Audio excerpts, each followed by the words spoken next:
मैं डॉक्टर संजू गर्ग, सहायक आचार्य संस्कृत, राजकीय महाविद्यालय बहरोड, आप सभी का अपने वीडियो में हार्दिक स्वागत करती हूँ। हम अभिज्ञान शाकुंतलम का अध्ययन कर रहे थे। अभिज्ञान शाकुंतलम के तृतीय अंक के 18 पद्य तक का अध्ययन हमने हमारे पिछले वीडियो के अंतर्गत किया था, जहाँ की हमने अध्ययन किया कि राजा शकुंतला, राजा दुष्यंत और शकुंतला दोनों एक दूसरे के प्रेम में आसक्त हैं और दोनों के द्वारा अपने प्रणय को अभिव्यक्त कर दिया गया है। इसके आगे का प्रसंग आज की वीडियो में हम देखेंगे। शकुंतला न माननीयेषु आत्मनाम अपराधिष्ये, मैं माननीय जनों के प्रति अपने को अपराधिनी नहीं बनाऊंगी। इति उत्थाय गंतुम इच्छति, ऐसा कहकर उठकर वहाँ से जाना चाहती हैं। राजा दुष्यंत शकुंतला के सन्निकट स्थित हैं और वह शकुंतला के समक्ष चाटुक्तियों के माध्यम से उन्हें प्रसन्न करने की चेष्टा कर रहे हैं। उनकी दोनों सखियां प्रियंवदा और अनसुईया वहाँ से चली गई हैं। तो ऐसे में जब राजा उनके निकट आते हैं तो शकुंतला उनसे कहती हैं कि इस प्रकार मैं माननीय जनों के प्रति, अपने पूजनीय जनों के प्रति अपने आप को अपराधिनी नहीं बनाऊंगी और वहाँ से उठकर जाना चाहती हैं। राजा कहते हैं, सुंदरी अनिर्वाणो दिवसः, अभी दिन समाप्त नहीं हुआ है, अर्थात अभी मध्याह्न का ही समय है। इयं चैते शरीरावस्था, और यह तुम्हारे शरीर की अवस्था है, अर्थात तुम अभी अस्वस्थ हो और दिन भी अभी समाप्त नहीं हुआ है, इसलिए इस समय तुम्हारा जाना उचित नहीं है। उत्सृज्य कुसुम शयनम नलिनी दल कल्पित स्तनावरणा कथम आतपे गमिष्यसि परिबाधा पेलवैर अंगैः। राजा शकुंतला को रोकते हुए कहते हैं कि इस प्रकार आपका शरीर अभी अस्वस्थ है और दिन भी अभी समाप्त नहीं हुआ है, तो आपका ऐसे में जाना उचित नहीं है।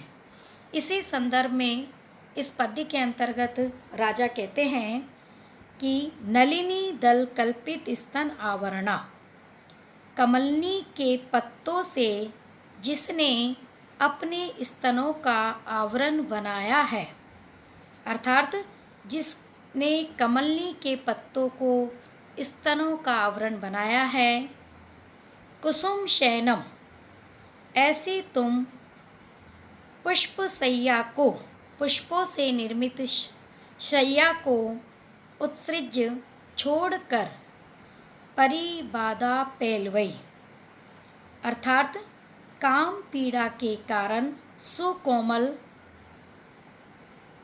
अपने अंगेयी अंगों से कथम कैसे आतपे धूप में गमिष्यसि जाओगी।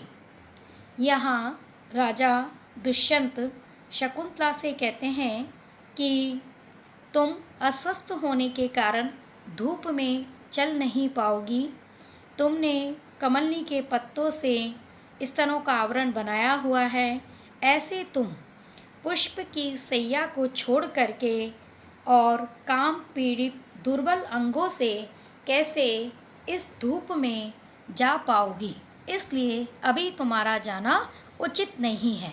ऐसा कहकर राजा शकुंतला को रोकने का प्रयास करते हैं। इति बलात् एनाम निवर्त्यति, अर्थात यह कहकर बलपूर्वक जाती हुई शकुंतला को लौटाते हैं, अर्थात रोक लेते हैं। शकुंतला कहती हैं, पौरव रक्ष विनयम, जब राजा के द्वारा शकुंतला को रोका जाता है तो शकुंतला उनसे कहती है, हे पौरव, हे पुरुवंशी राजन, रक्ष विनयम, विनम्रता की रक्षा कीजिए, शील की रक्षा कीजिए, इस प्रकार अनुचित व्यवहार मत कीजिए। मदन संतप्ता अपि न खलु आत्मनः प्रभवामि। मदन संतप्ता अपि, काम से संतप्त होने पर भी, खलु निश्चय ही, मैं आत्मनः अपने आप पर, न प्रभवामि अधिकार नहीं रखती हूँ। अर्थात प्रेम के अधीन होने पर भी मेरा अपने आप पर अधिकार नहीं है। अर्थात मैं गुरुजन के अधीन हूँ और उनके अनुमति के बिना मैं कोई भी ऐसा व्यवहार नहीं कर सकती जिससे कि उनको पीड़ा हो, उनको दुख हो। राजा कहते हैं, भीरु अलम गुरु जन बहन, हे भीरु, हे कातर, गुरु जन से भयभीत होना अलम उचित नहीं है। गुरु जन का भय करना व्यर्थ है। दृष्ट्वा ते विदित धर्मा तत्र भवान अत्र न अत्र दोषम ग्रहिष्यति कुलपति। वह कुलपति महर्षि कण्व विदित धर्मा, धर्म को जानने वाले हैं, और अत्र इस विषय में, वह आपके विषय में, दृष्टवा सब कुछ भली भांति जानकर, न दोषम ग्रहष्यति किसी प्रकार का दोष नहीं मानेंगे। वह आपके पिता महर्षि कण्व धर्म ज्ञाता हैं, धर्म को भली भांति जानते हैं, तो इसलिए हमारे इस प्रणय प्रसंग के विषय में वह कुछ भी दोष नहीं मानेंगे।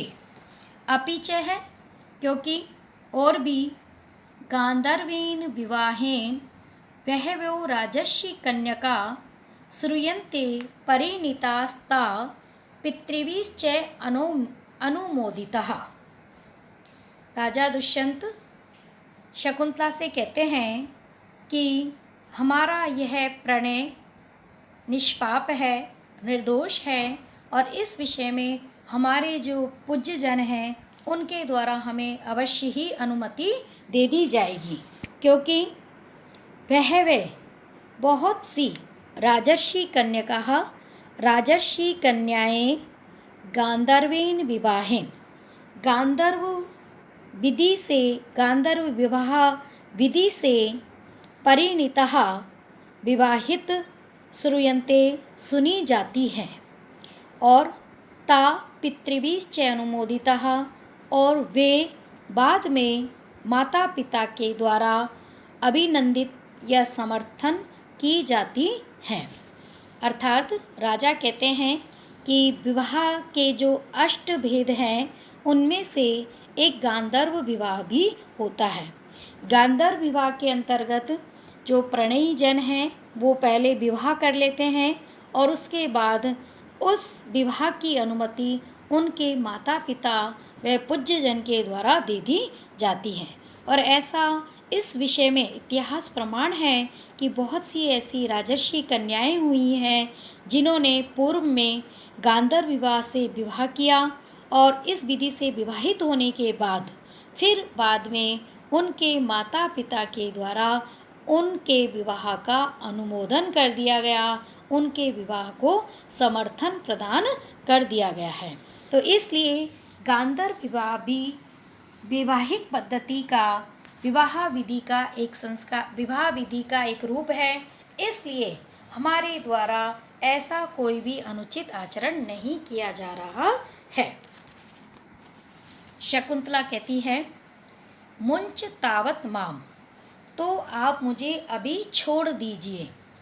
भूयो अपि सखी जन्म अनुमानिष्ये, भूयो अपि सखी जन्म अनुमानिष्ये, अर्थात मैं पुनः अपनी सखियों से अनुमति लूँगी।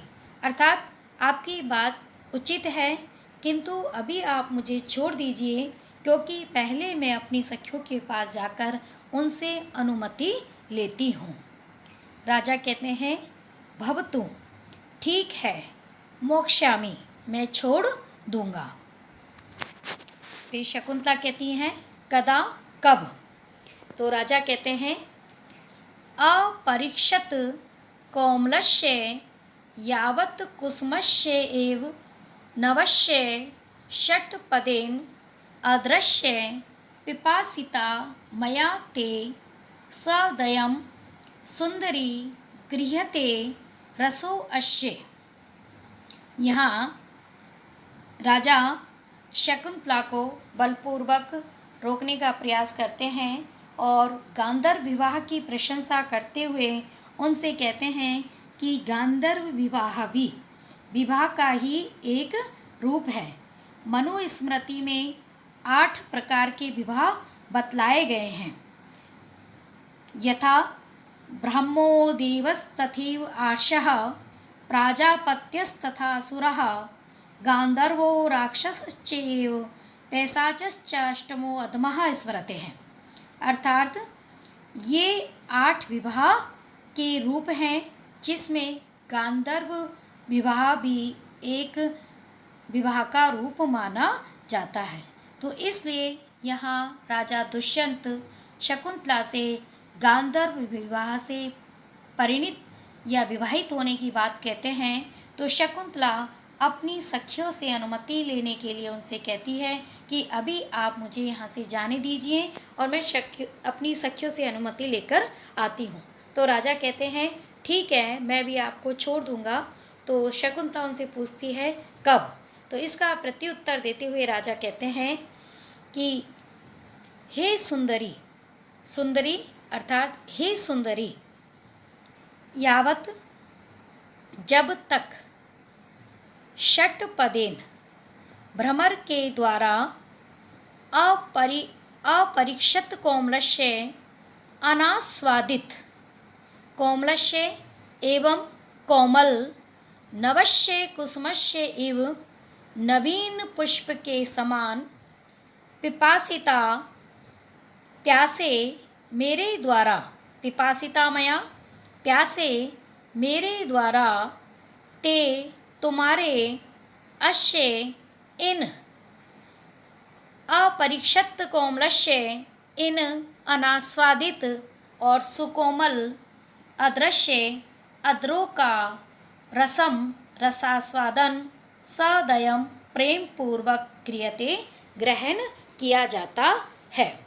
अर्थात राजा शकुंतला से कहते हैं कि जिस प्रकार भ्रमर नवीन सुकोमल अनास्वादित पुष्प के मकरंद का रसपान करता है और उस रसपान के लिए सदैव लालायित रहता है और रसपान के पश्चात ही वह पुष्प को छोड़ता है, उसी प्रकार मैं भी तुम्हें अदर पान के पश्चात मैं तुम्हारे अदरों का पान करने का इच्छुक हूँ और उस रसास्वादन के बाद ही मैं तुम्हें तुम्हारी सखियों के पास जाने दूंगा।